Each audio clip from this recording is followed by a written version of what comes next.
This is TWiT. In a deal confirmed by Recode, Yahoo is buying Flurry, the mobile analytics and ad platform company. Yahoo's behind the curve on mobile and has been working to strengthen its revenue in this area. Flurry gathers mobile analytics from over 50,000 apps tracking over 1 billion devices. The company also recently launched a video ad solution for app publishers. In the last year, the San Francisco startup has beefed up their leadership team and secured over $70 million in funding. Bloomberg has stated the deal is valued at over $300 million. And in an interview, Scott Burke, Yahoo's senior vice president of advertising technology, said, quote, "It ties right into Yahoo and mobile first and all of the investments we're making into mobile today. Flurry is the next logical step to extend our reach."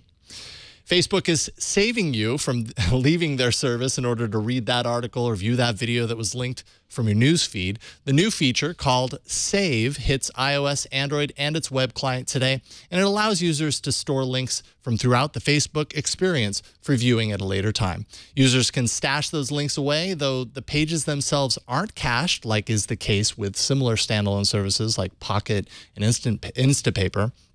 Users can look for the Save button or bookmark icon associated with stories in the newsfeed. Facebook pages for places, movies, TV show, musicians, and events. You can find them all there. And clicking that button will save the associated link to the user's saved section in the navigation links on the side. Saved items are only visible to the user. And a quick note that Facebook's acquisition of virtual reality company Oculus for $2 billion is a done deal. Announced back in March, the acquisition received the green light by the FCC and later the California Department of Corporations Fairness Committee.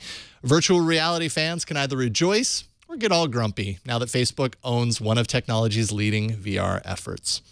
At the recent Hackers on Planet Earth conference, forensic scientist Jonathan Zdarsky detailed a number of backdoor security methods he says are included by Apple secretly in iOS. These undocumented services with names like Lockdown D, Paste D, and Mobile File Relay, they bypass encryption, granting access to data via USB, Wi-Fi, and possibly even cellular.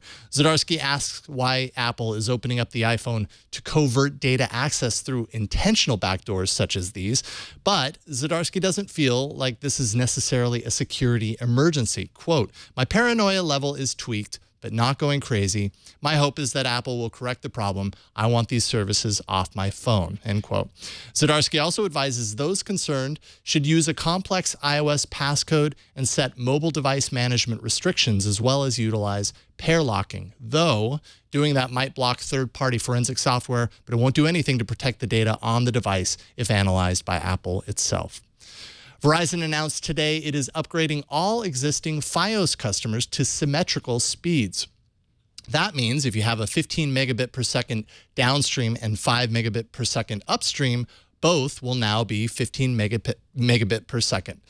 The upgrade applies to all existing and new subscribers. Verizon is also adding a new entry-level tier of 25 down, 25 up. The packages before the change, get ready for this, a bunch of numbers here, 15.5, 50.25, 75.35, 150.65, 365, and 500/100. In all of these tiers, that second lower upstream number will now be increased to match the higher downstream speed. Pretty cool. According to Verizon, these upgrades will continue throughout the fall. The company expects current loads to double by the end of 2016, with more customers uploading videos, engaging in video chats, using cloud services, and sharing files.